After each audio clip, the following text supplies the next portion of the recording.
Story 1. The Truth. Long ago, under a sky painted with gentle dawn colors, there lived a young man whose heart was heavy with questions and quiet sadness. Each morning, he watched the sun rise beyond the distant hills, longing to find something deeper than the fleeting joys and sorrows of daily life. One soft morning, with dew still shimmering on the grass, he began his journey. He had heard of a sacred temple that rose quietly above the horizon, where a wise sage lived, a teacher who carried the calm of moonlight and the warmth of sunrise in his heart. The young man walked through forests where the leaves whispered and crossed rivers that mirrored the soft clouds above. His feet ached, but his heart glowed with a gentle hope. Finally, when the temple appeared majestic, standing in the mist like a silent guardian, his soul felt as if a hidden bell had begun to ring softly within. He approached the sage with a quiet breath and knelt, as the morning breeze carried the fragrance of wild blossoms. "Master," he whispered, "I have traveled far to find the path to truth. Please show me the way." The sage looked down with kind eyes, his robe flowing like a quiet stream. "My child," he said, "truth is not hidden behind walls or guarded by gates. It is born first in the stillness of your own heart, in the softness of a mind that dares to trust and love deeply. There is a path of 3 gentle steps first, to learn patience through simple living and hardship. Then, to learn to let go of self and see all with clear eyes. Finally, to awaken compassion, holding every being in a quiet embrace. Only by walking these steps can one feel the warmth of truth."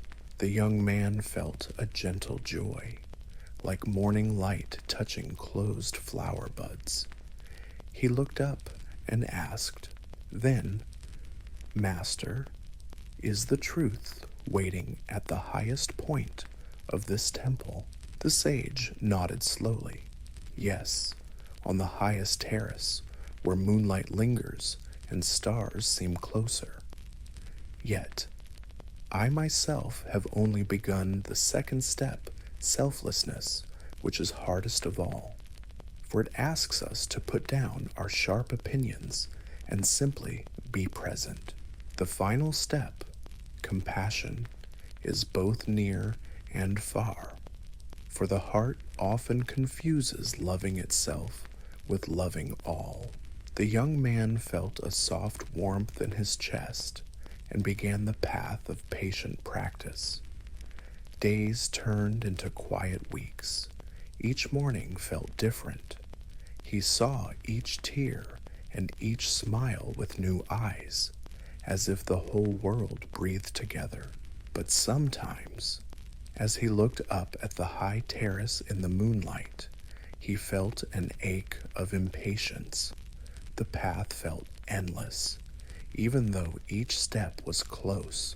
One night, under a moon that shone like a pearl in the sky, he decided to climb. He tied a rope, trusting in his old strength and skills. As he climbed the stone walls, the cool breeze touched his face, and for a moment he felt proud, as if he had outsmarted the slow unfolding of time. At the top, the moon cast a long shadow of him, towering over the courtyard. He felt distant from the world below, and his mind whispered, perhaps truth can be reached in one daring leap. My cleverness, my courage, they can bring me there faster than any quiet patience. With steady steps, he approached the final door. The air around him was still, as if holding its breath. He opened it with trembling hands. Suddenly, a deep silence wrapped around him like a dark wave. The walls seemed to breathe, and the space before him was not filled with light, but with a vast emptiness that echoed his own hidden fears. In that terrible quiet, his courage melted like frost at dawn. He screamed, the sound falling into the cold stone halls like a lost bird. He fled, stumbling, falling, his shadow splintering into pieces in the moonlight. The next morning, as the sky gently woke with soft pastel clouds, people found him lying below the temple, his face frozen in a silent, final fear. The sage stood above, the morning wind rustling his robes softly, with a voice as tender as a mountain breeze. He spoke to his disciples. Truth is a flower that only opens in the warmth of a gentle heart. No cleverness or force can bloom it faster. A pure heart makes talent a bright lantern. A crooked heart turns talent into sharp thorns. Remember, the only true path is through patience, humility, and compassion. When we try to steal what must be earned with love, we lose even ourselves. The sage closed his eyes, listening to the soft sounds of awakening birds, and whispered as if to the morning light, bury him gently, and let his story be a quiet lantern for those who hurry too quickly toward the moon. Story 2. After the Grand Feast. Long ago, under the soft glow of lanterns and the scent of spring flowers, 5 kings gathered for a grand feast that lasted 7 nights. In those nights, music floated like mist over a moonlit lake, and the halls were filled with gentle laughter and the shimmer of golden cups. Outside, the gardens rested quietly under starlight, as if listening to the warmth shared within. Among them was the eldest king, called King Universal Peace. His heart was like a clear pond, still and deep, while the other 4 kings still chased the colorful reflections on the surface. As the feast came to an end, and the dawn painted the sky in gentle pinks, King Universal Peace walked with his friends to the palace gate. There, with a voice as calm as morning wind, he asked my friends, "Tell me what brings you the deepest joy." The first king smiled dreamily. "I love the fresh blossoms of spring, the green meadows calling me to wander, to breathe in the sweet air and feel free among the wildflowers." The second king lifted his head proudly.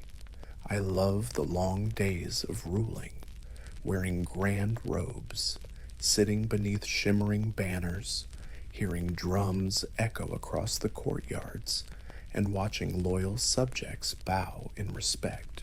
The third king's eyes softened.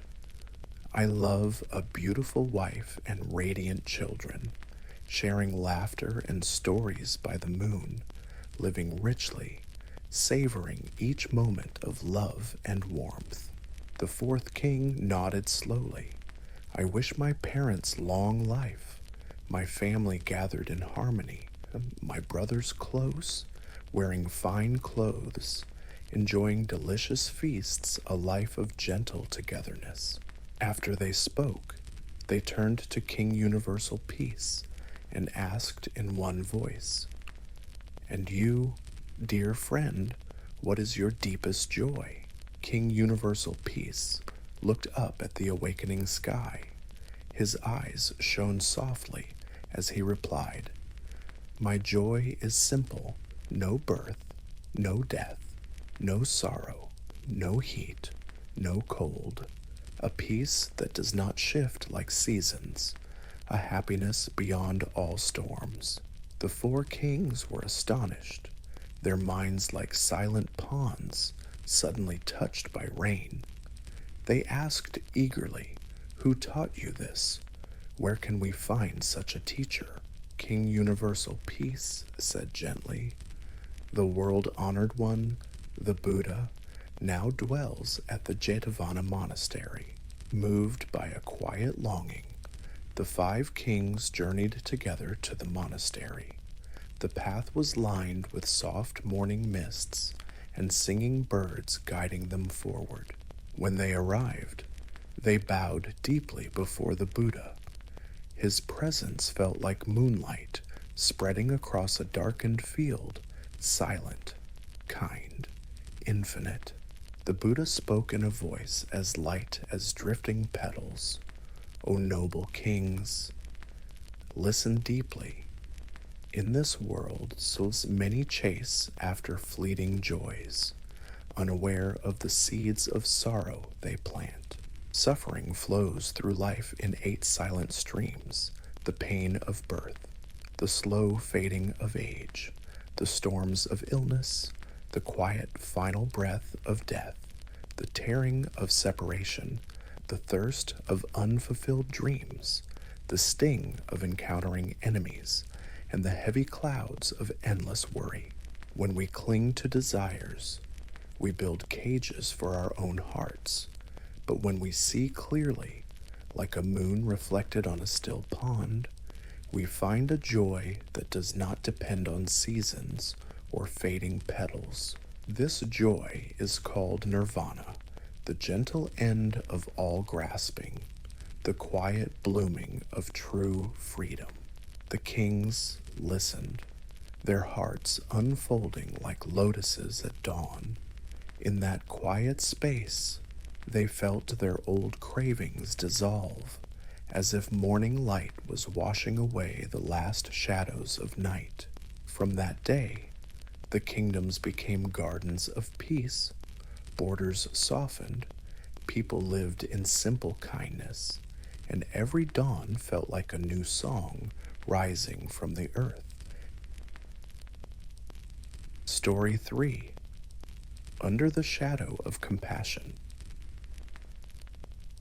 Long ago, beneath a sky still dusted with early stars, a quiet village called Phoenix Grove slept under the embrace of tall pines and drifting mists. Lanterns flickered softly behind shuttered windows, and the last lullabies faded into the dark. At that hour, a silent cavalry moved like a shadow through the meadows. Leading them was General William Drake, a figure known in every valley and forest for his unstoppable force, a storm that left no blossom unbroken. Yet deep inside him, behind every sharp command and every glinting blade, there was an old wound, like a silent echo, the ache of a father lost long ago, a grief that never found rest. That night, as the moon watched like a quiet guardian above, a soft rooster's crow drifted from the village, blending with a distant bell from White Lotus Monastery on the hill. The bell's tone slipped into the air like a gentle sigh. Drake paused. The mist curled around him like an old, forgotten blanket. He turned to Thomas, his closest companion, and asked about the bell. Thomas spoke of Abbot Gregory, a gentle man who tended to white lotuses blooming in a pond that never emptied, even in the harshest summer. Drake listened, as if remembering the warmth of tea steam against his face, a warmth that once made his heart still, moved by something soft and wordless. He turned his horse toward White Lotus Hill. With each step, the air felt lighter, as though the night itself was breathing beside them. At the monastery gate, Sister Grace appeared, holding a candle.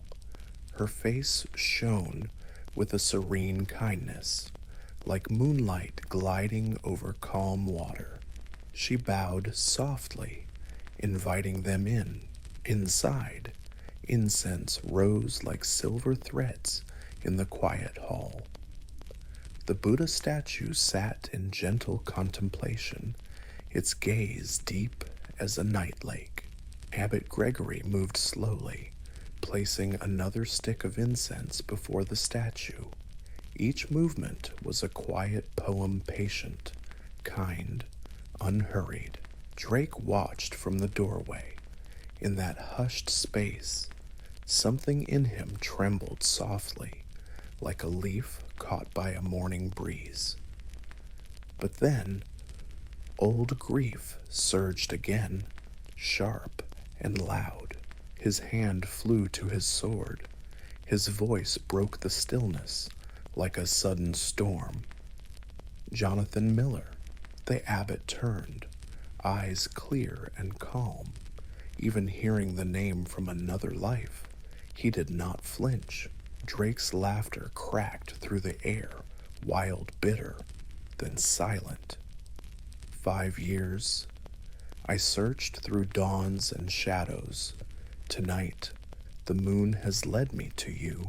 Abbot Gregory bowed gently, as if welcoming an old friend home from a long journey.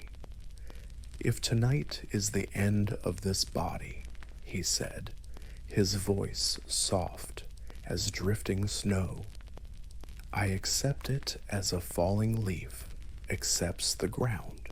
Drake's hand shook. His blade trembled like a star about to fall. Don't speak to me of peace. You must pay with your life. The sword's point hovered so close to Gregory's chest that even the incense seemed to hesitate. The abbot spoke again, his words as tender as early light.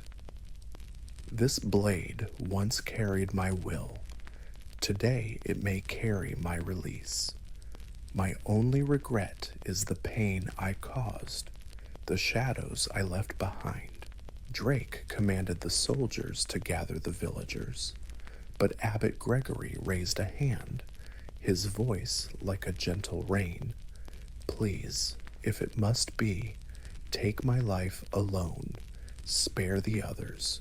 Sister Grace, tears shining like dew, rang the great monastery bell, calling the villagers into the misty courtyard. As they arrived, pale as moonlit stones, Abbot Gregory began to share a story of a night long ago, of 2 friends standing at the edge of loyalty and duty, of a blade raised under a moonlit sky, and a choice that changed countless dawns. The villagers listened, holding their breath, as if each word was a soft petal landing on their hearts. Drake's eyes wavered, torn between an ocean of old hate and the rising tide of a new, quiet mercy. Thomas stepped forward, his voice low, shaped by many winters together. General, I have always stood behind your sword, but tonight, my heart kneels before compassion. Drake roared, and in a single harsh arc, Thomas's head fell into the lotus pond below. White petals turned red under the trembling stars. Sister Grace collapsed, weeping. Abbot Gregory sank to his knees, cradling Thomas's still form, his fingers trembling like leaves in rain. Around them, villagers wept, their prayers rising into the night air. May anger melt into kindness. May no more lives fall to shadows. In the hall, incense continued to drift upward, and the Buddha's gaze seemed to shimmer, as if sharing in the sorrow. Drake's hand weakened. The silver dawn sword slipped from his fingers, landing with a soft, echoing clang. He turned away, stumbling past the villagers, into the soft veil of dawn mist beyond the monastery gate. Years flowed by, as quietly as moonlight over a pond. Travelers spoke of a young monk named Ethan at a small temple beneath Blue Ridge. No one knew his past, only that his eyes held a kindness deep as a winter night. They said he shared his robe with beggars in rain, pulled weeds from lonely fields, and lit lanterns in the darkest corners of the village. Every night, before the Buddha's gentle smile, he whispered words of repentance, each word as tender as a falling blossom. My wrongs are as wide as the ocean, as heavy as the silent mountains. 1,000 days of kneeling are only the beginning of this long road home. In the glow of his candle, tears fell silently, like stars drifting into the sea, quiet, endless, and full of a soft, hidden light. Story 4. The True Source of Happiness. In a quiet valley where evening breezes whisper through bamboo groves, the golden glow of sunset stretched softly across the gentle hills.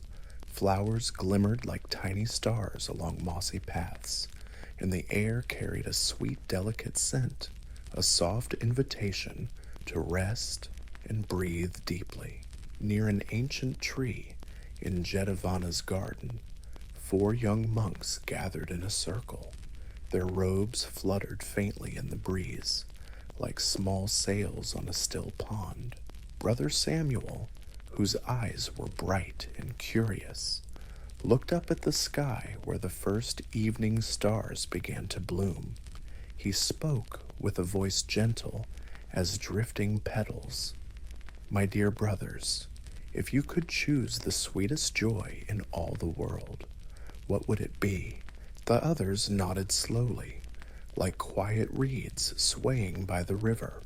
One by one, they shared their hearts. Brother Samuel sighed with a small smile. For me, happiness is the gentle return of spring. Trees wake and dress themselves in soft green. Blossoms open shyly under warm sunlight, and birds sing as if weaving the sky with music.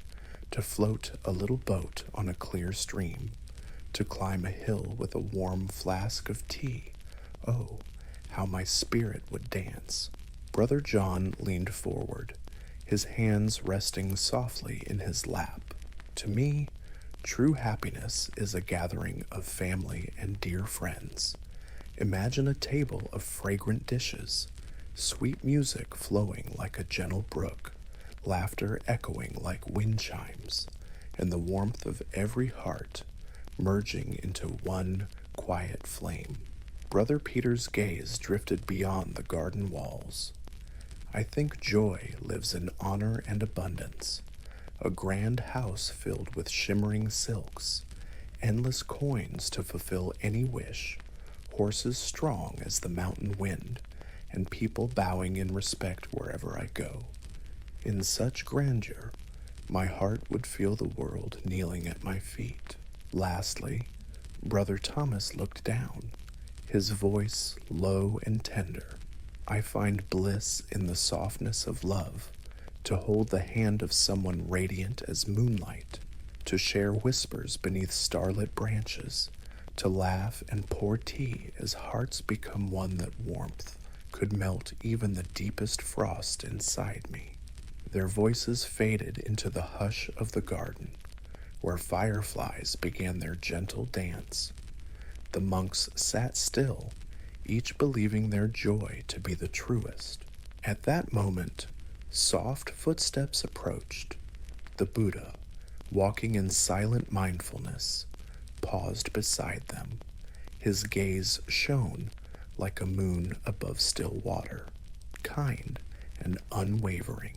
My dear ones, he asked softly, what thoughts fill your hearts this evening? The 4 monks shared their musings without hiding anything. Their words drifted like incense, light but fragrant. The Buddha listened, his expression as calm as dawn. Then he spoke, each word landing softly as dew on morning grass. The joys you describe are lovely, Yet they are like clouds in the spring sky, beautiful but fleeting. Spring flowers soon fade, families gather, only to part. Wealth and honor slip away like evening light, and physical love, however warm, cannot escape the turning seasons of the heart. When you hold these pleasures tightly, they become chains. When you chase them, they vanish like moonlight in rippling water. Real happiness is not found in seasons or gatherings or golden halls. It is a quiet garden within, untouched by storms.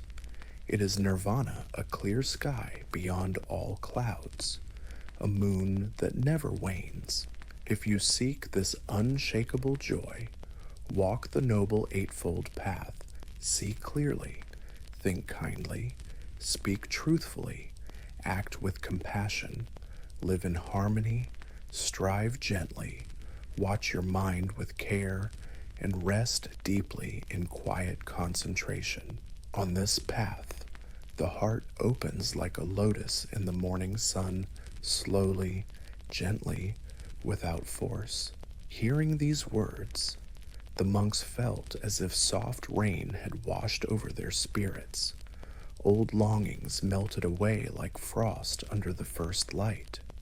They bowed deeply, their hearts blooming in stillness.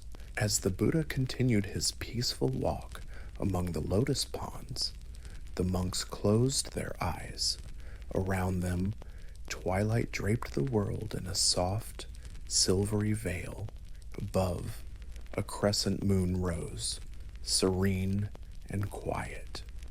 Beneath its glow, the monks sat unmoving, each breath a silent offering to the evening sky.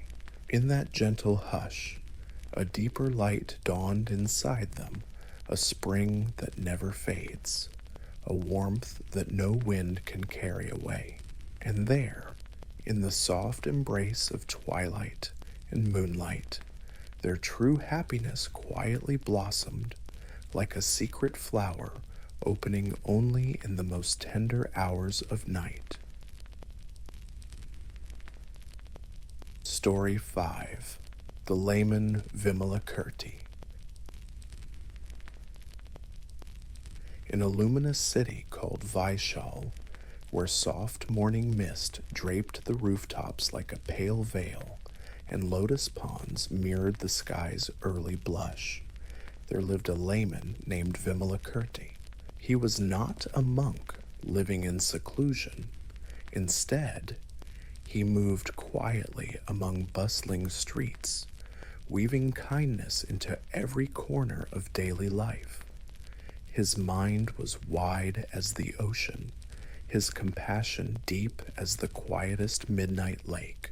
Vimalakirti was wealthy, yet his heart clung to nothing. His home was open like a gentle breeze passing through bamboo groves. Whenever he saw the hungry, he offered food. When he met the lonely, he shared warmth.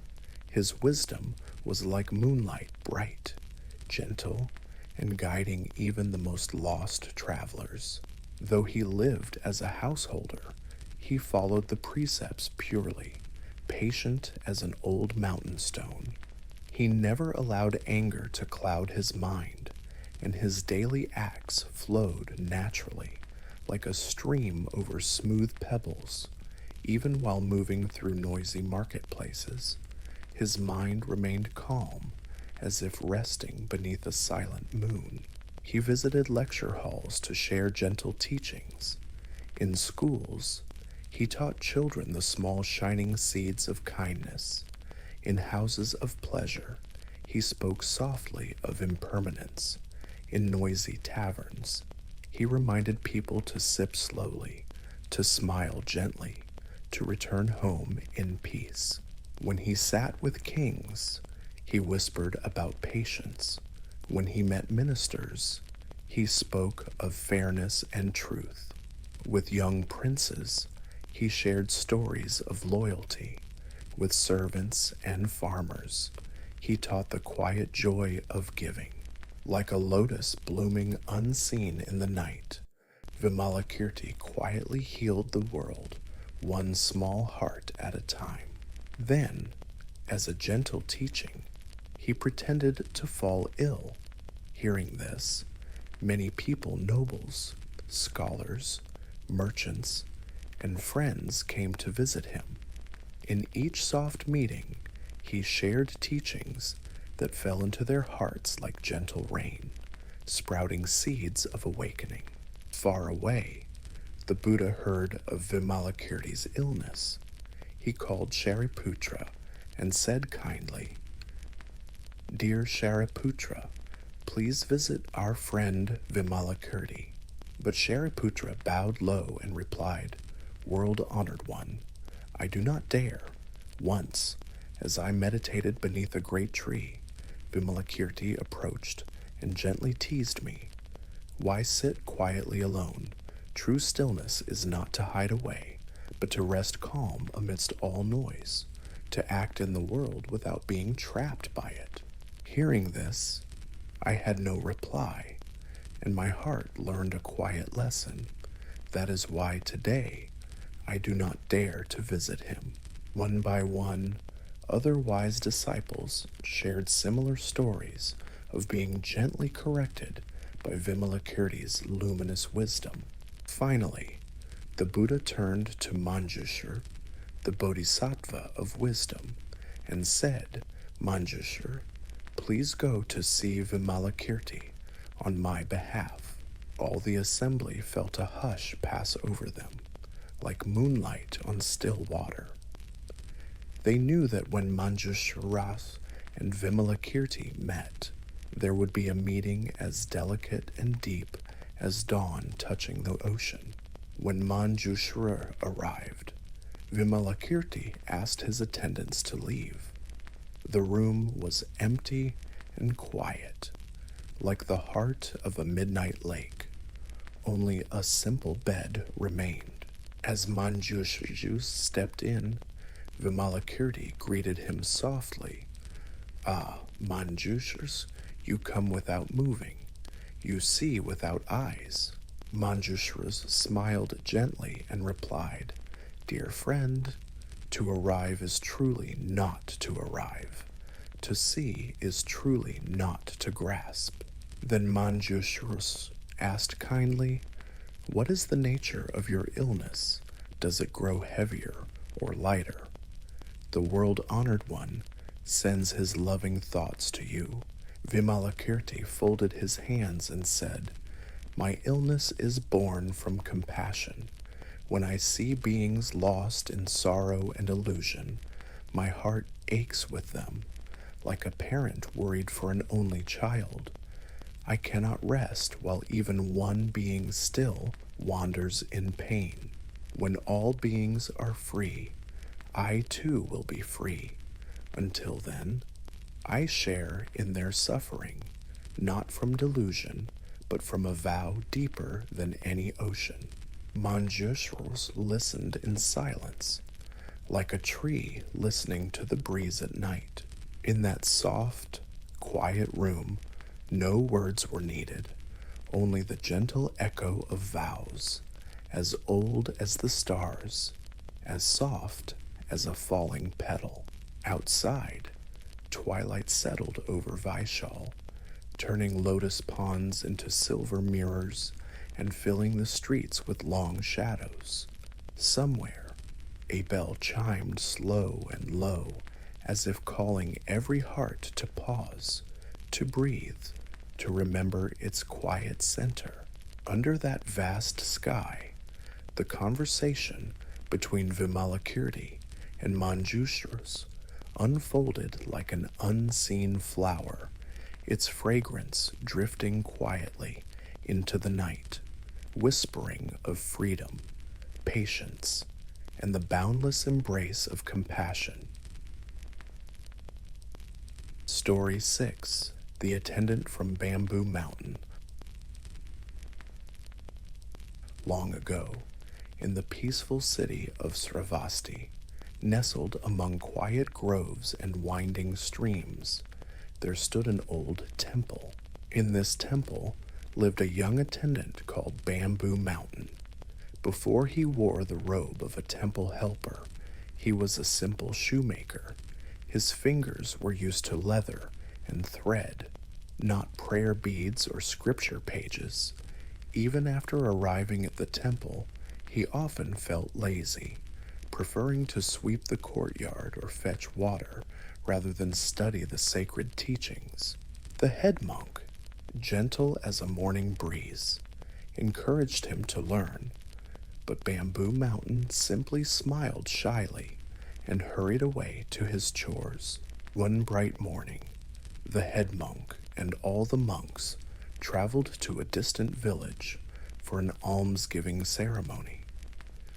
The temple lay empty and silent under the rising sun. On that same day, the king and his shining retinue of ministers and guards happened to pass by. Admiring the simple beauty of the temple, the king decided to stop and offer his respects. Alone and nervous, Bamboo Mountain hurried out to greet them. He bowed deeply, softly murmuring, "Namo Buddha," and then fell silent, unsure what to say next. The king, wise and observant, sensed something gentle in the young attendant's awkward stillness. With a soft smile, he began to speak not with words, but with gestures. The king pointed to the sky above. Bamboo Mountain shook his head and pointed to the earth below. The king touched his own stomach. Bamboo Mountain shook his head and tapped his back. The ministers watched, puzzled, as the king's eyes shone with a quiet joy. Then, the king raised 4 fingers. Bamboo Mountain shook his head and held up all 10 fingers. The king showed 3 fingers, then 2 fingers. Bamboo Mountain again shook his head each time, and at last raised only 1 finger. Suddenly, the king's eyes filled with reverence. Slowly, he knelt down and bowed 3 times. The ministers, seeing the king bow, all followed suit, their faces touched with awe. While kneeling, the king drew small circles on the ground and looked up as if to ask a final question. Bamboo Mountain then sat down beside him, drew circles of his own, first small, then larger and larger, as though tracing the soft ripples on a moonlit pond. Seeing this, the king bowed deeply 3 more times. The soft murmur of Namo Buddha rose from the temple steps as Bamboo Mountain bid them farewell. On the way back to the palace, the ministers, their robes still dusted with temple earth, asked the king why he had shown such deep respect. The king answered softly, as though sharing a secret with the dawn breeze. "This attendant has a wisdom beyond words. We spoke through our hearts, not our mouths. When I pointed to the sky, I asked if he knew the heavens. He pointed to the earth, showing he knew not only the sky, but also the earth's deep roots. When I touched my stomach, I asked if he knew the future. He pointed to his back, showing he also understood the past. When I raised 4 fingers, I asked if he knew the 4 directions. He raised 10 fingers, meaning he knows all 10 directions. When I showed 3 fingers and then 2, I asked if there were 3 jewels or 2. He showed 1 finger, meaning they are truly one in essence. When I drew small circles, I asked if his teachings reached only here. He drew larger circles, showing they spread everywhere, limitless as the sky. That is why I bowed. In his silent gestures, I saw the vastness of the Dharma. Meanwhile, at the temple, the head monk and monks returned. Hearing the tale, they gathered around Bamboo Mountain under the old Bodhi tree, the leaves whispering above. The young attendant blushed and shared softly, "Master, I misunderstood everything. When the king pointed up, I thought he asked if I once made hats. I pointed down, meaning no. I made shoes. When he touched his stomach, I thought he asked if I used belly leather. I tapped my back to say, no, back leather. When he showed 4 fingers, I thought he asked if a pair of shoes cost 4 coins. I showed 10 fingers, they cost 10. When he showed 3 and then 2 fingers, I thought he asked if I made 3 pairs or 2 per day. I showed 1 finger, only 1. I was too lazy to make more. When he drew small circles, I thought he asked if my shoes could only be worn nearby. I drew big circles to say they could be worn anywhere, even across the world. Hearing this, the head monk laughed gently, his eyes kind. He placed a hand on Bamboo Mountain's shoulder. This is a hidden blessing for you and for us all. From today onward, you must promise to study the Dharma deeply and walk the true path with a sincere heart. Under the moonlit temple roof that night, Bamboo Mountain lay awake. In the soft darkness, he whispered to himself, as though speaking to the stars, "From tomorrow, I will try, slowly, step by gentle step, I will learn to walk the path." Outside, the moon floated like a silver boat in a sea of stars. The old Bodhi leaves shivered lightly in the night breeze, as if they too were whispering blessings to the young attendant's quiet vow.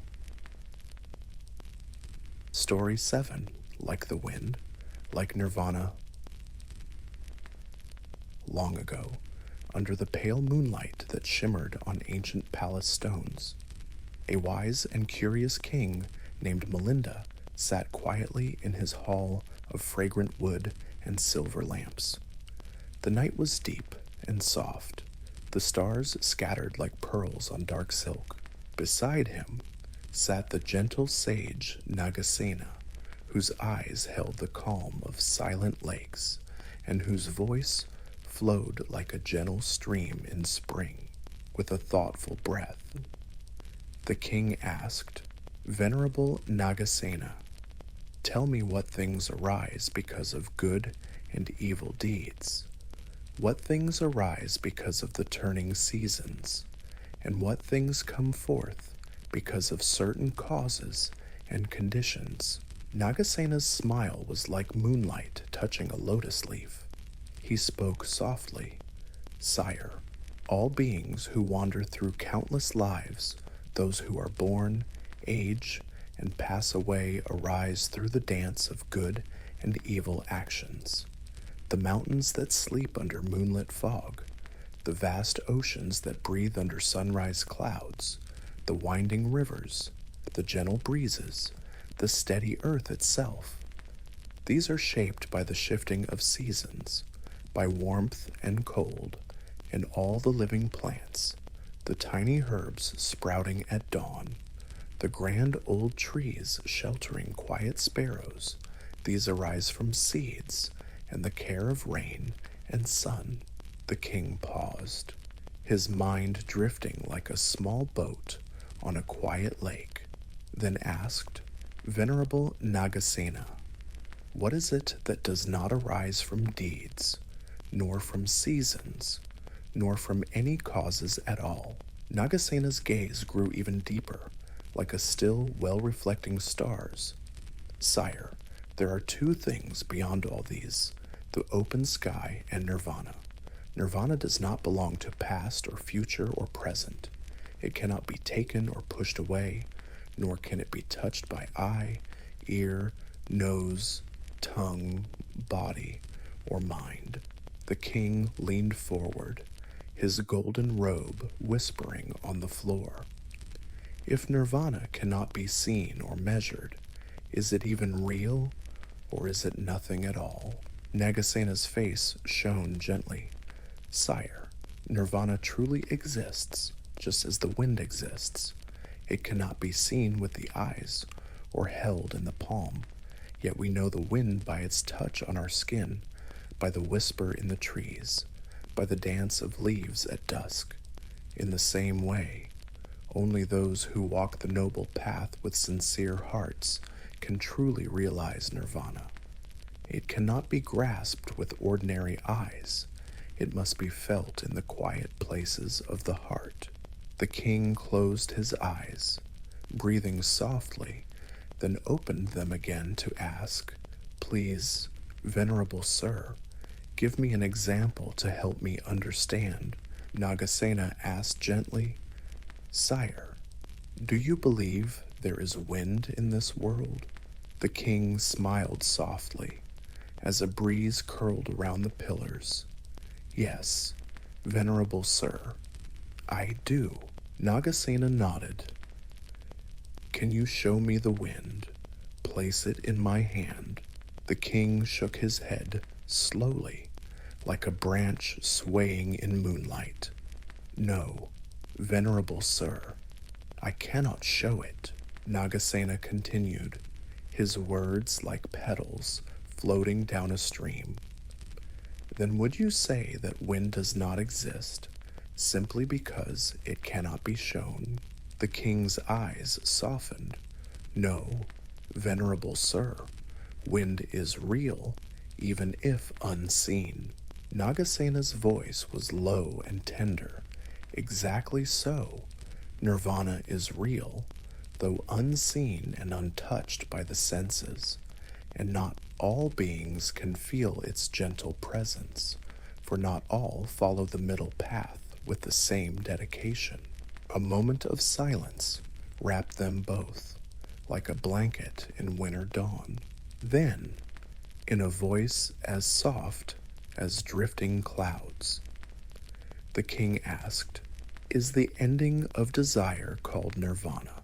Nagasena looked into the starlit distance and replied, "Sire, the Buddha once taught the monk Mahanama, when one fully understands the Dharma, one no longer clings to the six senses, the eyes and the shapes they love, the ears and the melodies they seek, the nose and its fragrant wishes, the tongue and its sweet desires, the body and its soft comforts, nor even the restless mind and its wandering dreams. When all these attachments fade, the mind becomes like a still pond, unruffled by the wind of cravings. As desire fades, so too does the illusion of I and mine, like mist vanishing at sunrise. When there is no becoming, there is no birth, no old age, no death, no sorrow, no separation, no longing. Just as a tree withers from root to leaf when its root is cut, so too do all sufferings fall away when desire ends. This gentle extinction of craving and clinging is called nirvana. Liberation is the soft dawn light after a long night, free from all shadows, holding nothing behind. It is the heart's true, peaceful home. And so, in the hush of the royal hall, the king sat in deep thought. Outside, the night wind moved silently through the moonlit gardens, as if carrying the sage's words through each sleeping blossom. Through this gentle story, we learn only when we dare to listen deeply, to study, and to practice patiently, can we take one soft, beautiful step at a time toward the serene shore of nirvana. Story 8: The Mother's Awakening. In the soft embrace of morning, Sunlight drifted across tender leaves and quiet grasses. Birds gathered in the branches above, weaving a gentle melody that floated like a lullaby on the breeze. Along a winding path, a serene figure in a golden robe moved gracefully. Each step left a hush. Each breath felt like a whispered blessing. This was the Buddha, wandering quietly, his bamboo staff shimmering with dew and morning light. As was his gentle way, the Buddha traveled each day to receive alms, a humble bowl of rice, a small offering from kind hearts. In this simple journey, he taught countless souls to turn back toward kindness, toward goodness. That morning, his steps led him to the grand home of a wealthy man named Jeta. Though rich beyond measure, Jeta's heart had long been closed by greed. At the door, a dog lay waiting, eyes sharp and red like burning coals, teeth bared as though guarding a heavy secret. With a sudden, guttural growl, the dog lunged forward, its body brimming with old anger. Yet the Buddha, standing still as a mountain beneath the stars, simply raised his hand and spoke softly, "Be still, dear one." The dog hesitated, then leapt again. With great tenderness, the Buddha reached out, catching its paws as one would hold a trembling child. He spoke with a voice gentle as moonlight. "I see you, and I know your story. In another life, you were the mother of this household's master. In those days, you gathered a treasure upon treasure, turning away from kindness. You built your wealth on the tears and pain of many, and even as you drew your last breath, your mind clung desperately to gold and jewels. This longing tied you here, binding your spirit to a form of suffering. Now, trapped in this body, your heart still yearns and rages. Awaken, dear soul, let go, repent, and allow the old chains to fall away." The dog's fierce eyes softened. Its paws slowly slipped from the Buddha's hands, and it bowed its head, tears gathering like morning dew. Without a sound, it turned and crept into the house, finding a quiet corner where it lay down in silence, lost in deep, unknown sorrow. Days passed. The dog refused food and water, lying still as though listening for a distant echo within its own heart. When Jeta returned home and saw this change, he felt unease rise like a storm. Hearing from his servants what had happened, he rushed to confront the Buddha, his pride blazing. But the Buddha met him with eyes calm as moonlit lakes, saying, "Jeta, your mother's spirit has long wandered in shadow because of her heavy attachments. She returned in this form. If you doubt me, look beneath the spot where she often lay. There you will find a pot of gold, the very treasure she could not release." Confused, yet drawn by something deeper, Jeta hurried home. As he unearthed the place beneath the dog's resting spot, he discovered a shining pot of gold. But instead of joy, a sorrow like a soft rain filled his chest. He fell to his knees beside the dog, tears falling onto its fur. In that moment, he felt every wall of greed within him crumble. Carrying this grief and love, he returned to the Buddha, bowing low, his tears like small rivers on the earth. In a trembling voice, he pleaded, "Please, show me how to save my mother. I beg you." The Buddha gently touched his shoulder. "Your heart has opened. This is the true beginning of the path. But your mother's karma is deep. To truly help her, you must take refuge in the 3 jewels. Uphold the 5 precepts and pour your heart into acts of kindness. Share your wealth with those in need. Support the monastics and dedicate every merit to her, especially during the Ulambana festival when filial love shines brightest. Remember, suffering or joy, heaven or hell, are seeds each being plants for themselves. I can only show the way each must choose whether to walk it. Jada followed these words with sincerity, giving generously, helping those in sorrow, and turning his wealth into rivers of compassion.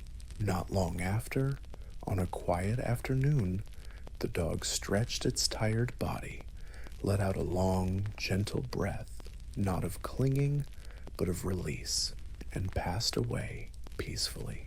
That night, Jada dreamed of a sky bright as a polished pearl, clouds rolling softly like waves. From this light, a kind woman stepped forward, her eyes warm as summer rain. She touched his shoulder, whispering, "My child, in my old life, I lost myself in greed and cruelty. That suffering became the heavy chain binding me as a dog. Because of your tender heart, your tears, and your selfless acts, I have been freed. Now, I dwell in a realm of peace and joy, untouched by pain. Always remember, as we sow, so shall we reap. Kindness and virtue are the keys to true freedom and joy. Walk forward bravely and live in the light. Goodbye for now, my dear son." As dawn arrived, Jeta awoke with tears on his cheeks, but his heart felt light as the morning breeze, carrying within it the quiet joy of a mother's love, finally set free. Story 9, The Father's Returns. In the peaceful city of Shravastis, there lived a wealthy elder, a gentle Brahmin whose days were once bright and full of laughter. He had 5 sons, all married, and for a time, the family's home felt like a blooming garden, fragrant with joy and warmth. Yet one year, sorrow visited the house. The elder's beloved wife, his lifelong companion, quietly left this world.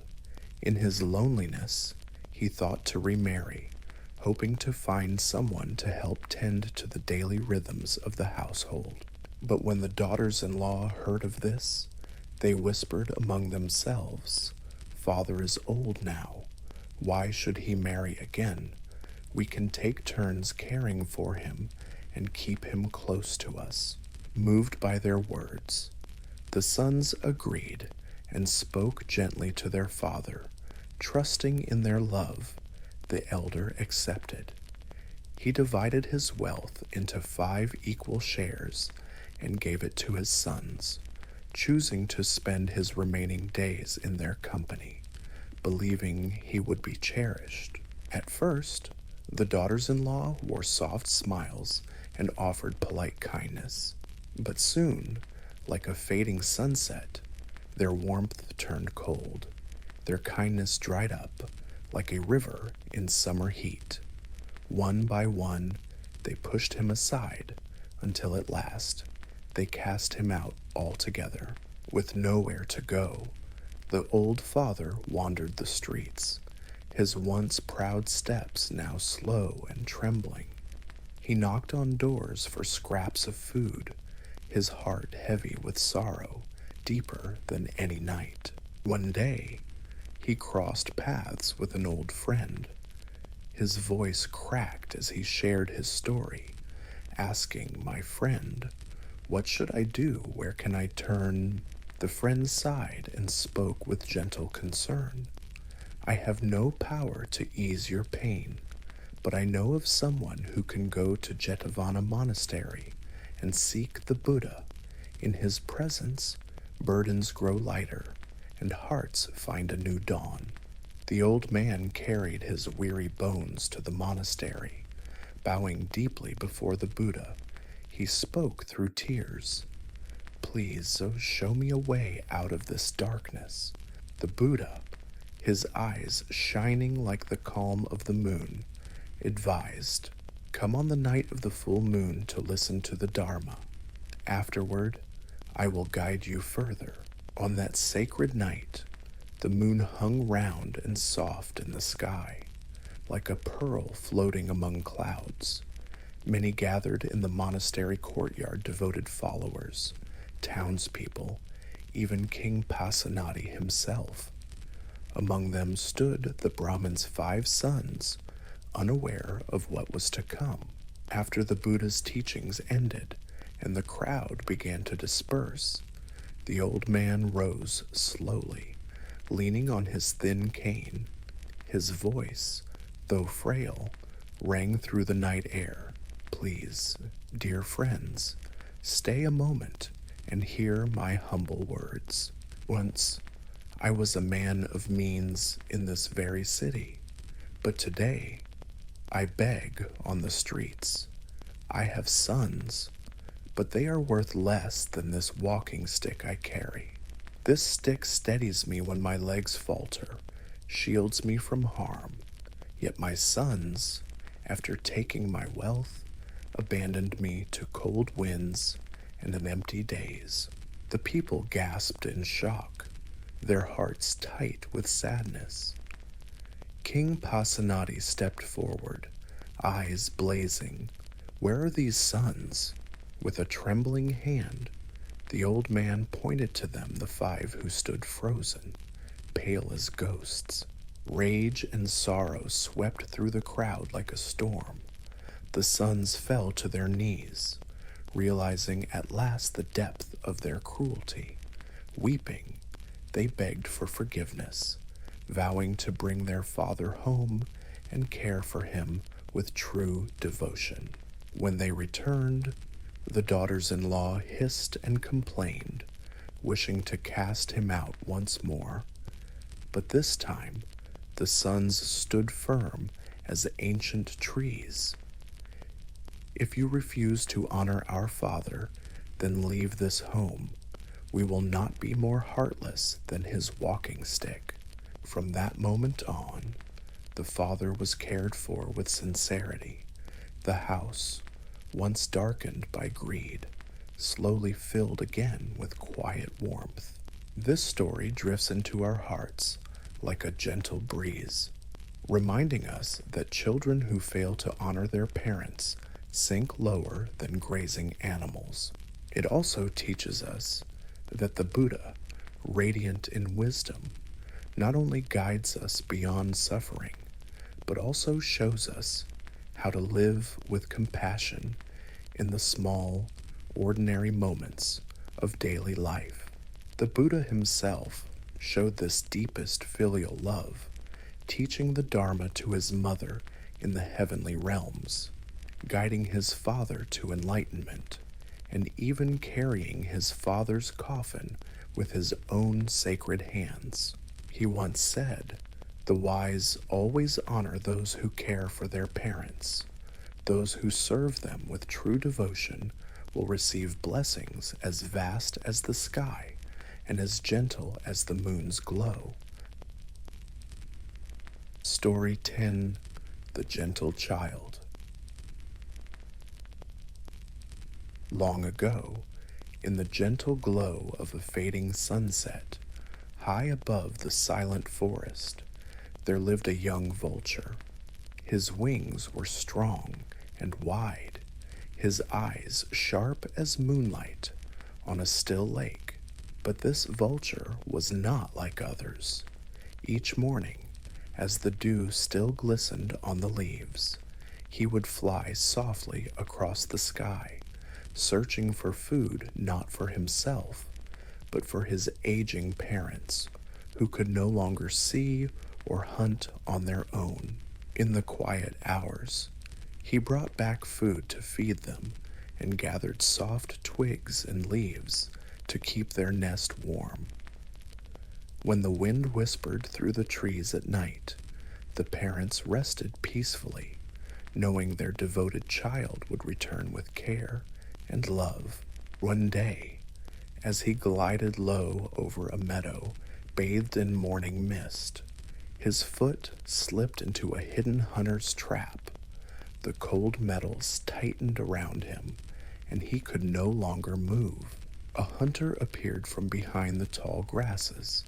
His eyes, at first sharp and curious, softened as he looked at the bird. "I've heard that vultures can see 1,000 miles," the hunter said softly. "How could you not see my trap?" The young vulture lowered his gaze. His voice, though quiet, carried the warmth of the forest dawn. "Sir, it is true my eyes can see far, but when karma comes, even the sharpest eyes are helpless. Now that I am caught, I accept my fate without anger, but my heart aches not for myself. It aches for my blind parents waiting in the nest. Without me, they will have no food. Their last days will be filled with hunger and cold, and they will fade away, alone in the dark sky." The hunter stood in the golden light, his hands trembling slightly. He had set many traps in his life, but never had he met a creature who spoke of love so deeply. Moved by the vulture's words, he knelt down, gently opened the trap, and set the bird free. The young vulture stretched his wings, turned to look at the hunter one last time, as if offering a silent blessing, then rose gracefully into the sky. Up above, where the early stars began to twinkle, he flew home to the nest where 2 old birds waited, their hearts still warmed by his gentle devotion. It is said that this kind and devoted vulture was a past life of the Buddha, who always carried the spirit of compassion and filial love across lifetimes. Tonight, as you listen to the soft breaths of the night, let your heart grow tender like that gentle vulture. May you feel the quiet joy of caring for others, and may this kindness carry you softly into a peaceful sleep. Story 11. The Envoy and the Lion. Long ago, in a quiet kingdom where moonlight often lay like silk upon the fields, there lived a woman whose heart had grown cold and restless. Her desires burned so fiercely that she could no longer stand her gentle husband, and she schemed day and night to rid herself of him. Fate then offered her a chance her husband was ordered to serve as an envoy to a neighboring kingdom. Seizing this moment, she pretended deep affection and prepared 500 small joy pills, each laced with deadly poison.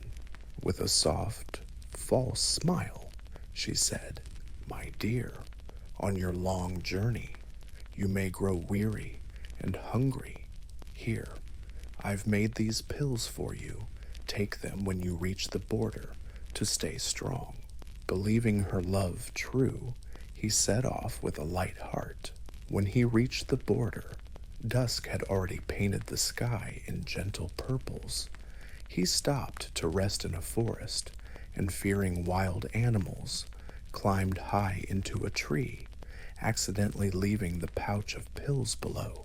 That same night, 500 bandits came through, leading 500 horses and carrying treasures stolen from the neighboring king.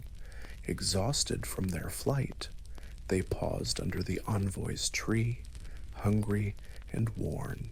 Spotting the pouch of pills, they quickly divided them, thinking it food sent by heaven.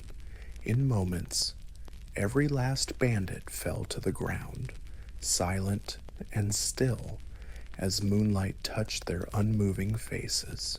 The envoy, timid and unaware, slept through the night above. At dawn, he climbed down and discovered the silent scene. Shocked but quick thinking, he fired a few arrows into the air, swung his sword about the lifeless bandits, and loudly declared his victory to the empty woods. He then gathered the horses and treasures and set out. On his way, he encountered the king's great army, searching desperately for the lost loot. The king asked sternly, "Who are you, and where did you come by these horses and treasures?" The envoy bowed deeply. "I am but a humble traveler. By fate, I found these bandits in the forest and fought bravely through the night, defeating them all. These horses and treasures I meant to return to you. The king sent scouts to confirm, and finding it true, rejoiced."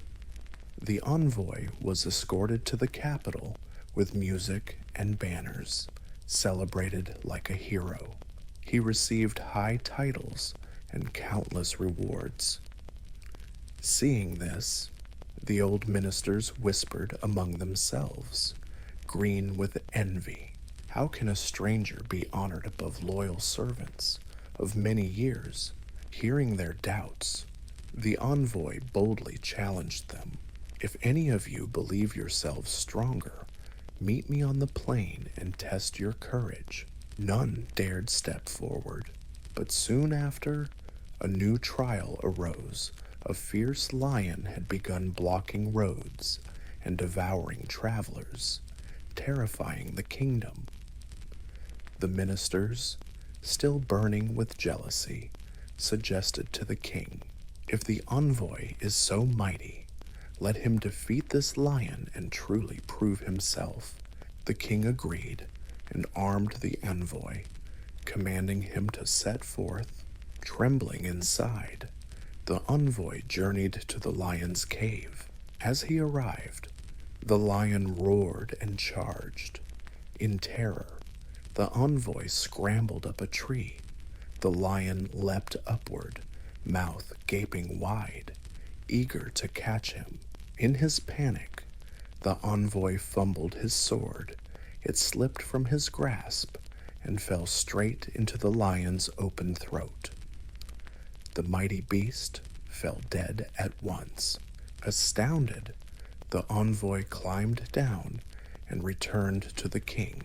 When the king heard he had slain the lion, his admiration grew even greater.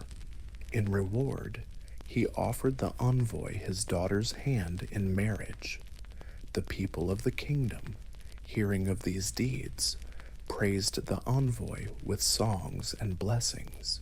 In the moonlit quiet of this story, we see that sometimes life weaves fortune through fear and stumbles. Fate can transform trembling hearts into unexpected heroes. The envoy's tale whispers to us that courage is not always found in confident steps. Sometimes it emerges from moments when we have no choice but to hold on and trust the turning winds. Story 12. The Crow Who Spoke for Mercy. In the city of Berenices, there lived a wise minister, a man of great power and respect. One morning, as golden light danced across the riverbanks, he decided to take a refreshing bath in the sacred Ganges. Walking slowly under a great, ancient tree, he did not know that above him, a group of crows was resting in the branches. Among them, one mischievous crow whispered, "Be still. Everyone, I will drop my droppings on this man's head, just for fun." A gentler crow pleaded, "Please don't. He is a high minister of the royal court, a man of great influence. If he is angered, our whole kin will suffer. Think again." But the mischievous crow ignored all warnings. Just as the minister stepped beneath the tree, it swooped and soiled his head, Startled and ashamed, the minister's heart flamed with anger. "I will have my revenge on all of you," he vowed fiercely. From that day on, he plotted to destroy the crows wherever they roosted. Not long after, misfortune struck the royal elephant stables. A great fire broke out, and many elephants suffered the terrible burns. Their wounds festered, their bodies smelled foul, and despite all efforts, no remedy could heal them. The king, heavy-hearted, gathered his court and asked, "Does anyone know a medicine to save my precious elephants?" Seizing the moment for revenge, the minister stepped forward and suggested only crow fat can heal such burns. The king, trusting his words, ordered that all crows be hunted to gather this so-called cure. In forests and cities alike, countless crows were captured and killed. Among them was a crow unlike any other. This crow, it is said, was a former life of the Bodhisattva. Witnessing the suffering of his kin, he vowed to act. With deep courage, he prayed for strength, then flew straight to the king's palace. When the king sat upon his throne, the crow slipped quietly under the royal table. Startled guards rushed forward, but the king, sensing something unusual, waved them back. After resting, the crow emerged, stood before the king, bowed deeply, and spoke in a clear, humble voice. "Great king, I come to plead for mercy on behalf of my kind. The terrible plight of my people began with one foolish act. One day, as your minister walked beneath our tree, a mischievous crow soiled his head out of reckless play. In his anger, the minister swore to destroy us all, and now he has used this moment to fulfill his vow. Please understand, crows do not have fat, and even if they did, it would not heal the wounds of your elephants. This cruel order was born from vengeance, not truth." The king listened quietly. His face softened as he understood the depth of injustice. After a long pause, he said, "You have spoken with wisdom and courage. I now see the truth." With great compassion, he immediately ordered the cessation of all crow hunting. Those remaining were spared, and peace returned to the skies. That night, as the moon shone gently over the palace rooftops, the surviving crows gathered in quiet gratitude. The wise crow sat apart, gazing at the moonlight reflecting in his eyes a soft, endless glow of compassion. Story 13. The Youngest Daughter's Courage. Long ago, in the great city of Shravastals, there lived a noble merchant named Anathapindika, a kind and generous man deeply devoted to the Buddha. In a nearby city called Manpura, there was another wealthy merchant, Manata, who was also respected but held different beliefs. The two men were old friends and shared a bond through business and trust. Over time, they even established large trading houses in each other's cities, weaving their ties closer with each passing year. Anathapindika had a youngest daughter, gentle and bright as moonlight on a quiet pond. Manata wished to ask for her hand in marriage for his son, but Anathapindika hesitated. Their families held different spiritual beliefs, and he did not wish to separate his daughter from her spiritual path. Unsure, he decided to seek the Buddha's guidance. The Buddha simply smiled and said, "Let her go. There is no need to worry." Trusting these words, Anathapindika agreed. When the day arrived, The young daughter bathed, anointed herself with fragrant oils, adorned herself in fine jewels, and quietly stepped into the flower-decorated carriage that carried her to her new home in Manpura.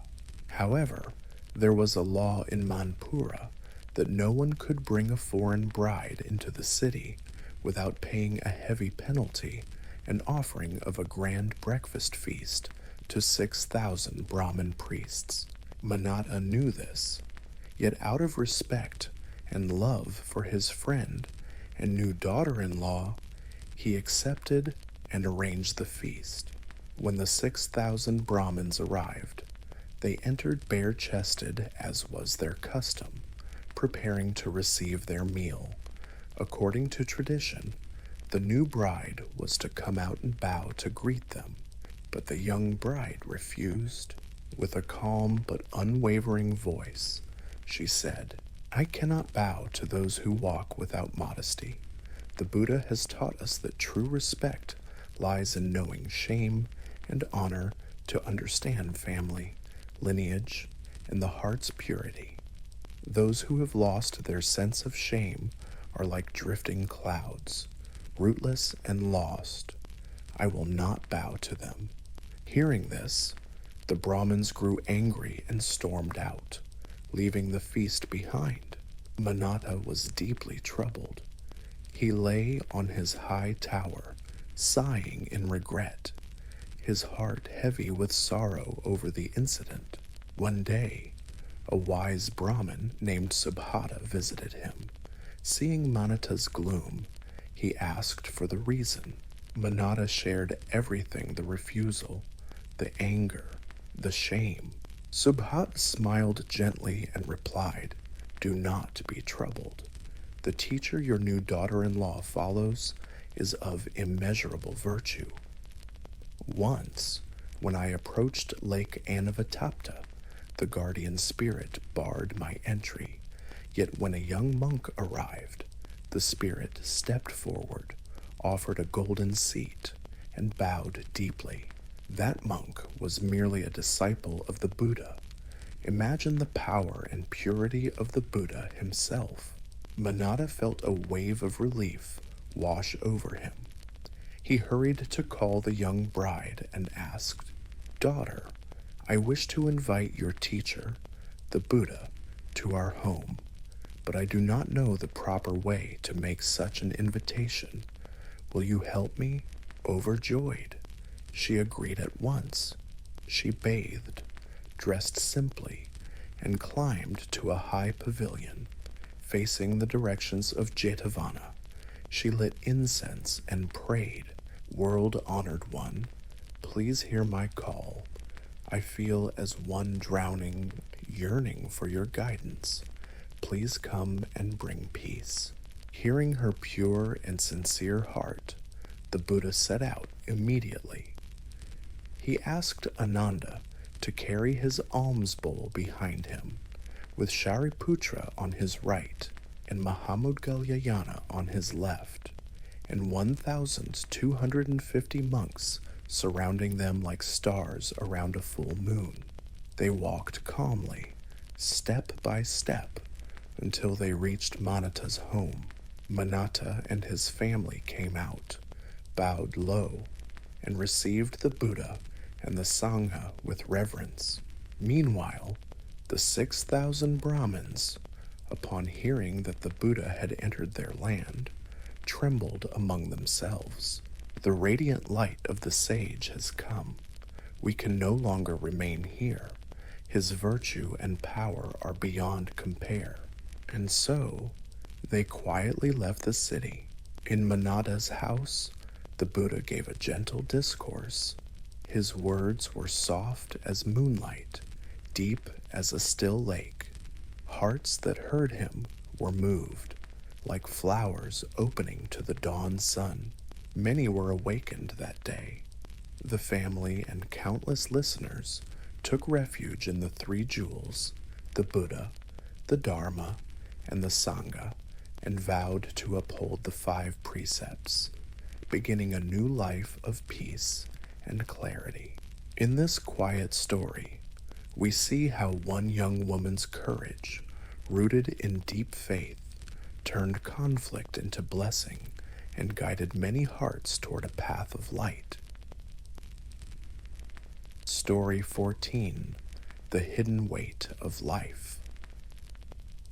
Long ago, under the moonlit canopy of an ancient forest, there lived a diligent monk named Bala, Power of Diligence.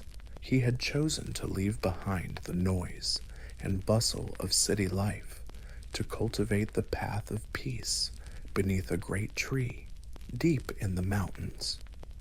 Each day, he listened to the wind's whispers and watched the stars slowly drift across the night sky. In this quiet forest glade lived 4 animals who also sought refuge there: a raven, a dove, a serpent, and a gentle deer. One moonlit night, as soft mist curled around the roots of the old tree, the animals gathered beneath its sheltering branches and began to share their thoughts on suffering, each from their own life's journey. The raven, with sharp eyes and an even sharper beak, croaked first. Hunger and thirst are the worst torments. When hunger gnaws at the belly, our bodies grow thin, our eyes dim, our minds restless and weak. In our desperation, we become careless, easily caught in nets or shot by arrows. Many of us perish this way, simply because of our endless craving for food. The dove, pure and soft, shook its head gently and replied, "That suffering is harsh, but for me, desire is even more painful. When desire inflames the heart, every thought and every beat longs for fulfillment. It drives beings to danger, blinds them, and can lead to ruin and disgrace. Even if one survives, the shame of those actions haunts the spirit forever." Then the serpent, coiled quietly in the shadows, hissed softly, "Anger is a greater poison than either hunger or desire. When anger flares, one forgets friend from foe, harming others without care, even destroying oneself in a single burst. A moment of rage can leave scars that echo through countless lifetimes." At last, the gentle deer, trembling slightly as if feeling the breeze on its fur, spoke with wide, cautious eyes. "For fear? To me, fear is the deepest suffering. In the forest, my heart beats fast at every sound: a snapping twig, a distant howl. In terror, I flee blindly, sometimes abandoning my kin, leaping into pits or traps, my legs entangled and spirit shattered. Even if I escape, the memory of the chase burns within me like a cold flame. Fear is a shadow that never leaves my side, always whispering of danger in the dark." Bala had been listening silently all along, moved by their sincere confessions. He gently stepped closer, his voice soft as a drifting cloud. "Dear friends, your words reveal many truths, but you each describe only branches of suffering. Hunger, desire, anger, and fear. These are all heavy, yet they arise from a deeper root. The greatest suffering in this world lies in this very body. The body is a vessel that carries all other sorrows. It is the field in which hunger grows, the place where desires ignite, where anger and fear take root and bloom. Because of this body, we are bound to birth and death, to pain and endless longing. That is why I left worldly life to seek the path of awakening, to see clearly, to cut the roots of suffering, and to end the endless cycle of sorrow carried by this impermanent body." Hearing this, the 4 animals fell silent, as if the whole forest had held its breath.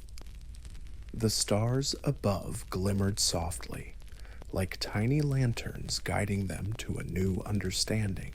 In that still night, under the vast, compassionate sky, each creature felt a gentle light awaken within a quiet reminder that true freedom is not just escaping danger or quenching desire, but releasing the clinging to the body and all the restless stories it holds. Story 15: The Quiet Lesson. In the grand city of Varanasi, there lived a man whose legs were paralyzed. Though he could not walk, he had an extraordinary gift. He could flick small pebbles with such skill that he could pierce leaves into shapes of animals and flowers, as delicate as tiny sculptures. Children from the city loved to visit him. They would push his cart to a large tree outside the city gates and gather around, laughing and clapping as he transformed simple leaves into magical shapes. In return, they gave him small coins to support his humble life. One day, as golden sunlight danced across the royal garden, King Brahmadatta was strolling nearby with his attendants. Suddenly, the children scattered in fright, leaving only the gentle man sitting quietly beneath the tree, surrounded by leaves shaped like deer, birds, and fish. Curious, the king asked his attendant what this curious art was. The attendant explained all about the man's skill and how he entertained the children. The king summoned the man to court and asked him, "Good sir, I have an advisor in my court who loves to talk so much so that whenever I wish to speak, he interrupts me and takes over the conversation. Do you have a way to help me silence his chatter?" The man bowed deeply and replied softly, "Your Majesty, if I could have a few pounds of dried goat dung, I might have a way." The king, intrigued, agreed at once. In the grand court, they placed the man behind a screen with a small hole. A pile of dried goat dung was set beside him. The king called a great meeting to discuss matters of the kingdom. As always, the talkative advisor started to open his mouth to dominate the discussion. At that moment, from behind the screen, the man skillfully flicked a pellet of goat dung straight into the advisor's mouth. Startled but eager to continue talking, the advisor swallowed it quickly without even noticing its strange taste.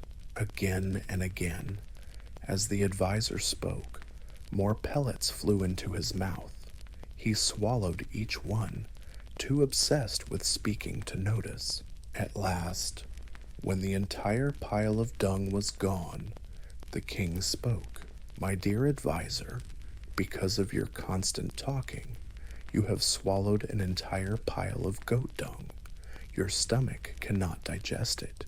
You should go home and take medicine to cleanse yourself." Humiliated and ashamed, the advisor fled the court and never again dared to speak so much. Seeing this, the king turned to the gentle man and said warmly, "Thanks to you, my ears can finally rest in peace."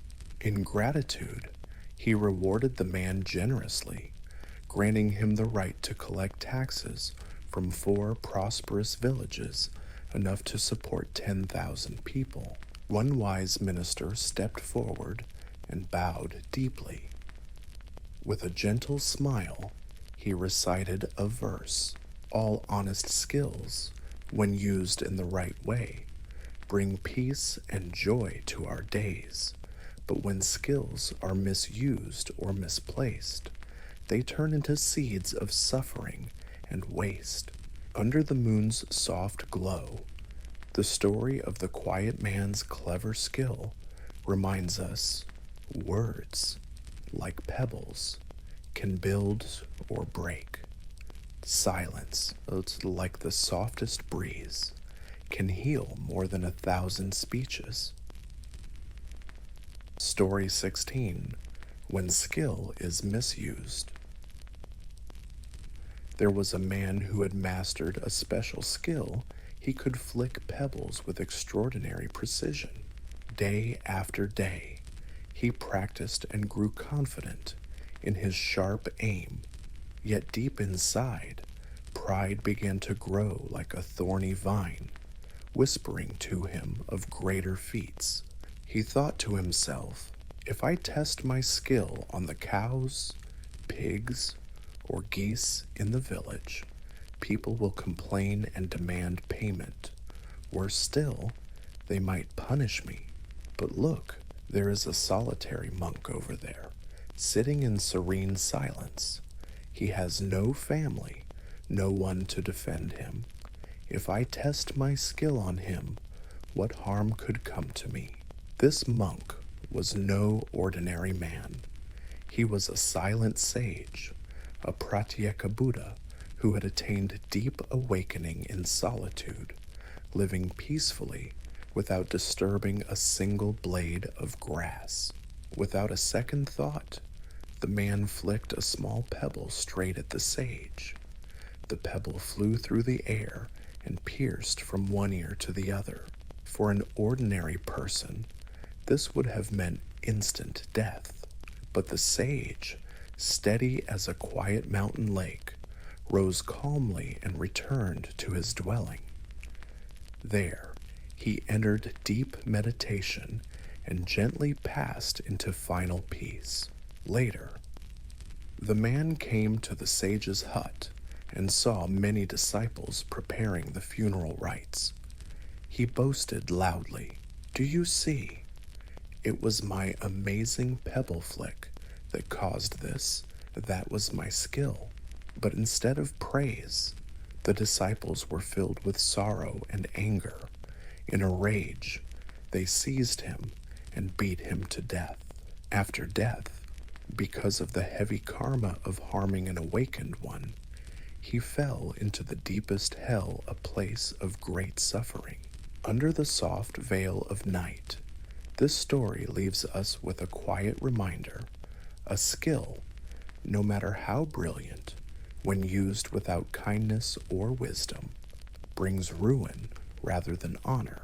Like a sharp blade, a skill can carve beauty, or it can cut deeply, leaving wounds that echo far beyond what eyes can see. May this gentle lesson settle softly in the heart, like moonlight on still water.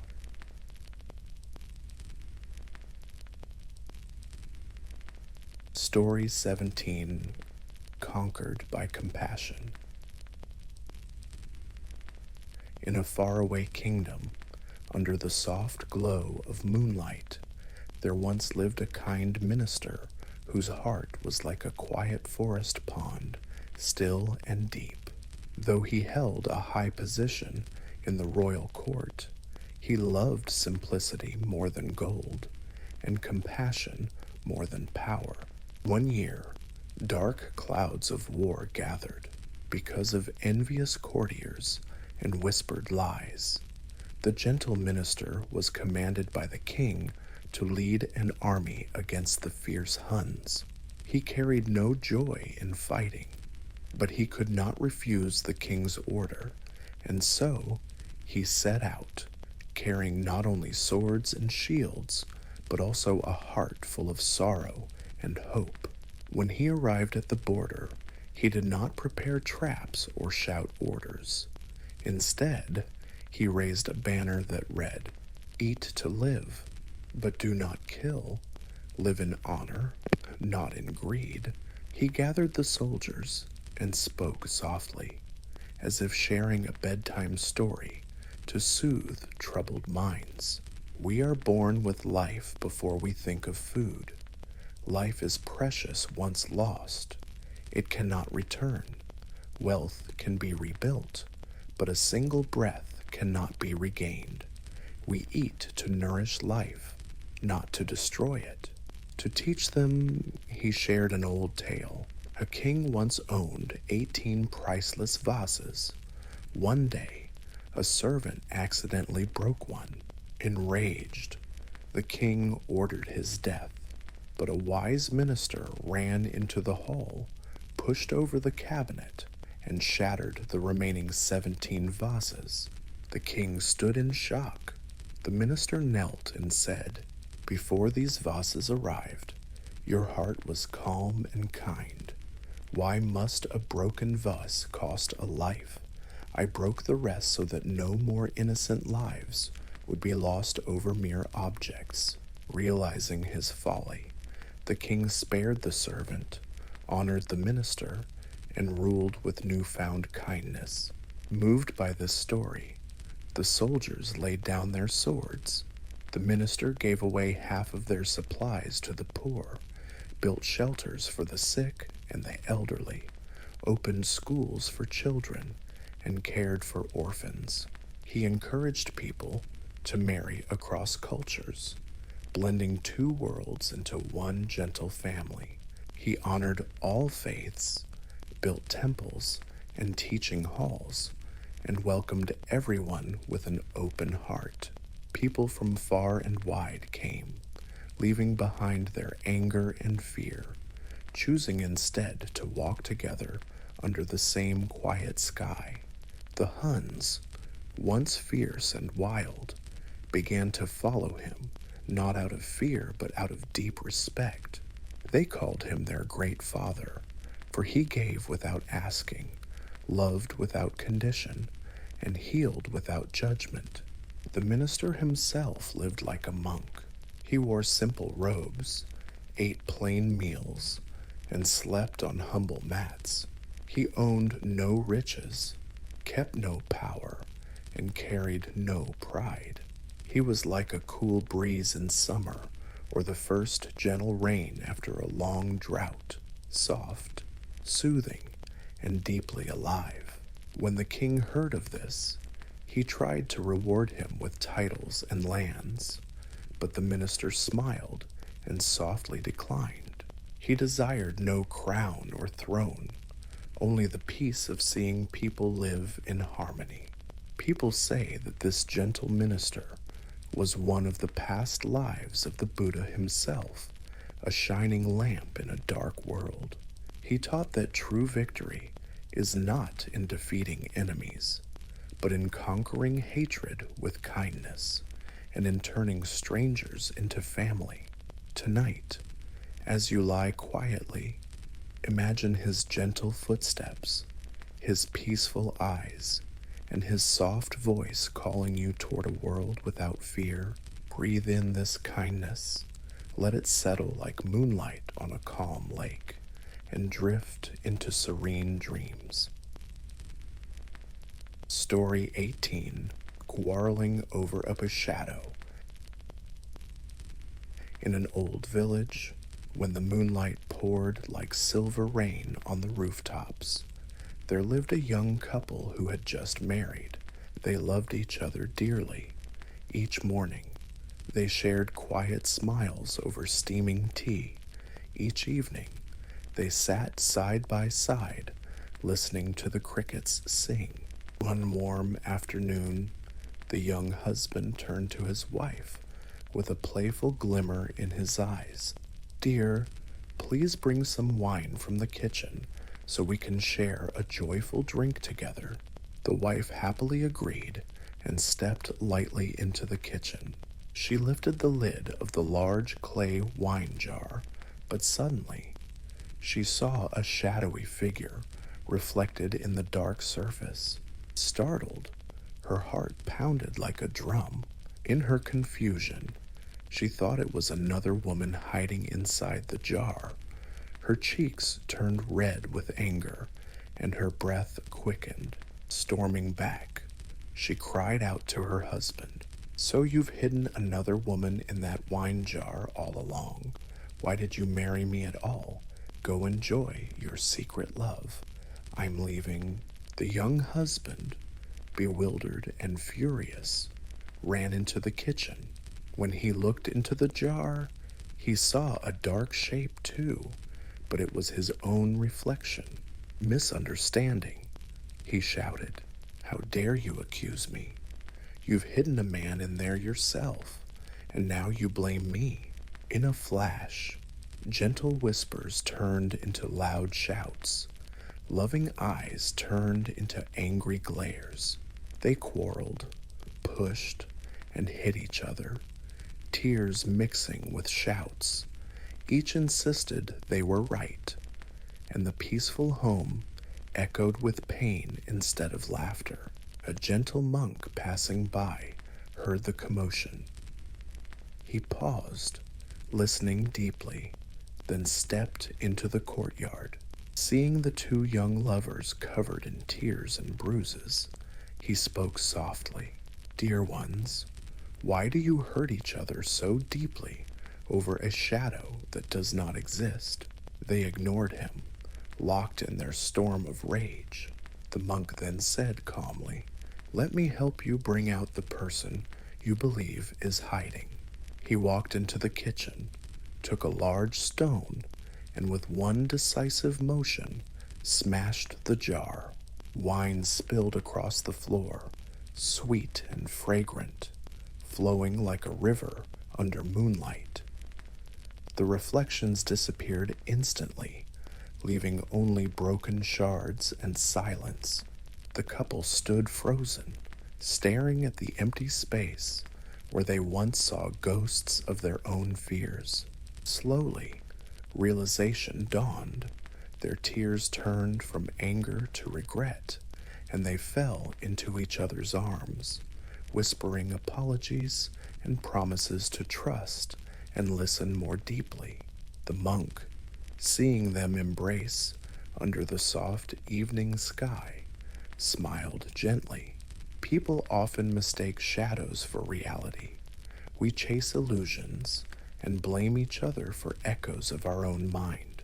But when we see clearly, all that remains is love and gentle understanding. Tonight, as you lie down to rest, think of this quiet lesson. Let the shadows fade away. Let misunderstandings melt like morning mist. May you sleep in the embrace of clear understanding and wake with a heart light as moonlight and still water. Story 19:2 Young Men in the Haunted House. On a breezy night, when the stars glimmered like soft lanterns across the velvet sky, a small village gathered to share stories around a crackling fire. Among them was a young man, proud and eager to show his courage. He stood up, chest puffed out, and declared with a grin, Tonight, I will sleep in the abandoned house at the edge of the bamboo grove, the one they say is haunted by a fierce ghost. You all will see how brave I am. The villagers gasped, some covering their mouths in worry, but he simply waved them off and set off under the moonlight, humming to himself. In a nearby village, another young man, also known for boasting about his bravery, heard about the so-called haunted house. Without hesitation, he grabbed a heavy stick and set off, muttering, I will be the one to conquer this ghost tonight. Let everyone see my unmatched courage. Meanwhile, the first young man had settled into the creaky, shadowy house. Every rustling leaf felt like a whisper. Every flicker of moonlight felt like a ghost's breath. As he listened closely, he suddenly heard footsteps outside. His heart pounded in his chest like a drum at a festival. The ghost, it's coming for me. Panicking, he armed himself with a stick and prepared to defend the doorway. The second young man burst through the door with a loud shout, swinging his stick wildly. Show yourself, ghost tonight. I end your reign of terror. Seeing the silhouette inside, he was certain it was the demon. At the same time, The first young man saw the figure entering and was convinced it was the ghost trying to attack him. Thus began a furious fight, inside striking out, outside striking in. Sticks clashed in the dark.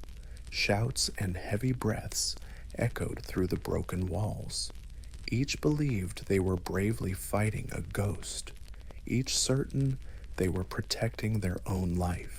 The night stretched on, their fight raging until dawn. When the first rays of morning light slipped through the cracks, they finally saw each other clearly.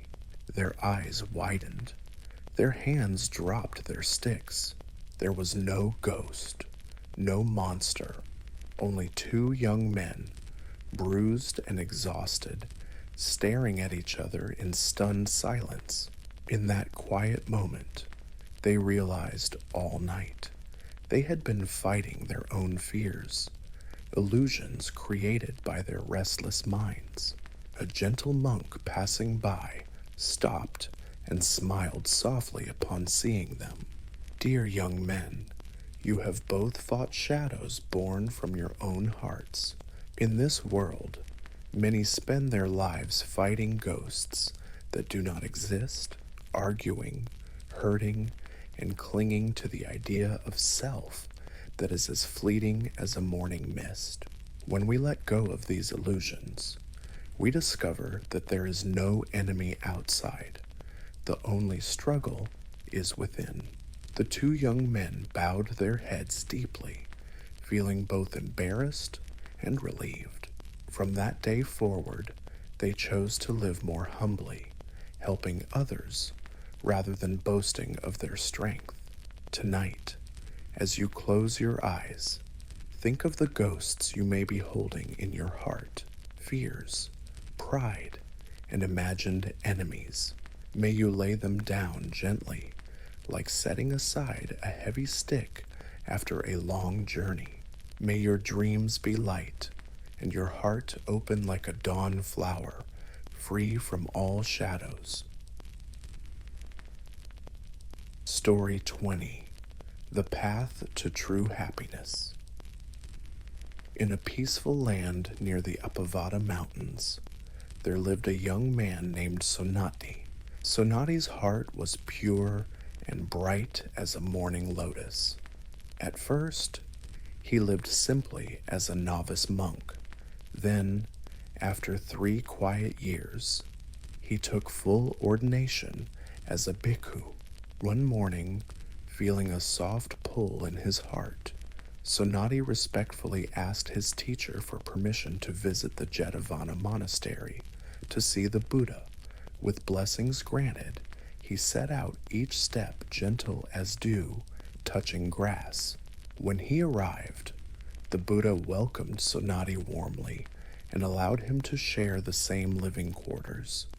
One day, the Buddha kindly requested him to recite 16 verses, like chanting a gentle, flowing poem.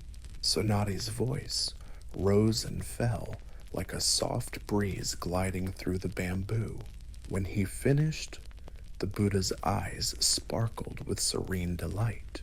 Wonderful, wonderful, so pure and radiant. At that very moment, countless celestial beings in the heavens applauded joyously. Even in Sonati's mother's home, a heavenly spirit clapped in delight, exclaiming, "Beautiful, truly beautiful." Surprised, Sonati's mother looked around and asked, "Who is cheering so joyfully?" The celestial spirit replied softly, "It is I, a guardian spirit of this house." She asked curiously, "Why do you cheer today, when you never have before?" The spirit answered, "Today, I cheer not for you, but for your son." He stayed with the Buddha and shared verses so beautiful that the Buddha himself praised him. Hearing this, her heart bloomed with deep joy and gentle pride.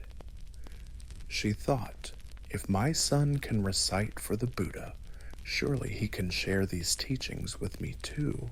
Soon after, when Sonati returned home on his alms round, his mother warmly invited him in and gently requested, "My dear son, please share your beautiful verses with me, just as you did with the Buddha." Sonati smiled tenderly and agreed without hesitation. His mother, feeling immense reverence, prepared offerings for the monastic community before sitting down to listen with full attention. At that very moment, 900 bandits crept into her house, hoping to steal her treasures while she was away. Her loyal maid ran to the monastery in panic. "Mistress, the house is being robbed," but with a calm that flowed like a still lake, she replied, "Let them take what they wish. Do not disturb my hearing of the Dhamma." The maid rushed back and forth, each time receiving the same peaceful response. "Let them take it all. There is nothing more precious than this moment of listening." Meanwhile, the bandits, hearing about her unwavering devotion, began to feel a strange warmth stir inside them, something they had never felt before. Their leader, eyes wide in sudden clarity, ordered, "Return everything. Place each item back as it was. We cannot steal from such purity." And so they did. Coins, jewels, golden vases all quietly returned. Finally, overwhelmed by her serene faith, the bandits came to the monastery at dawn. With tears trembling on their cheeks, they knelt before Sonati's mother and confessed, "We came with hatred and greed, but today we leave with awakened hearts. Please, guide us." The mother looked at them with eyes as gentle as moonlight and said softly, "I forgive you all. True happiness does not lie in gold or riches, but in a mind free from grasping." The leader of the bandits, voice shaking, pleaded, "May we follow your son and walk the path of freedom." Sonati accepted them joyfully, ordaining all 900. Together, they left for the forest monastery to practice. Far away, in the Jetavana monastery, the Buddha knew of their transformation. Through his great compassion, he appeared to them, shining like a dawn star, and spoke 9 beautiful verses. With each verse, 100 new monks attained enlightenment, their hearts blooming like lotuses under the moon. By sunrise, each bandit had become a pure-hearted monk. Their past shadows melted away like frost in morning light. They had stepped onto the true path of happiness, a path not marked by treasures or victories, but by kindness, wisdom, and a heart free from fear. Tonight, as you drift into sleep, may you remember true happiness is not in what we hold, but in what we let go with love.